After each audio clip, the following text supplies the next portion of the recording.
I think they've been very effective in that. They went to work, I guess, almost immediately as soon as this was discovered, that the scientists and researchers began working on. Well, they discovered the genome of this virus, and they were able to use that to try and get a vaccine. And more importantly, China said right from the get-go that they would share this vaccine, that this is an international problem. It cannot be resolved simply through national measures, and no country is safe as long as it's out in the world. And therefore, they made a commitment right from the beginning to join COVAX and to share the vaccine.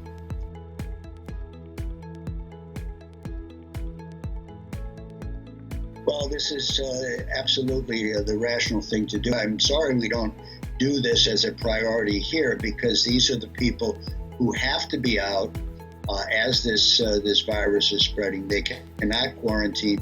They cannot go back in their homes. And they did just as much yeoman service, heroic service, as the doctors and the nurses who treated the patients, because they were like the lifeline for those people who were under quarantine. So I think they deserve all the credit, and they should be there at the front of the line getting the vaccine. Kina je neko ko nam je prijatelj od samog početka i u ovoj borbi sa virusom.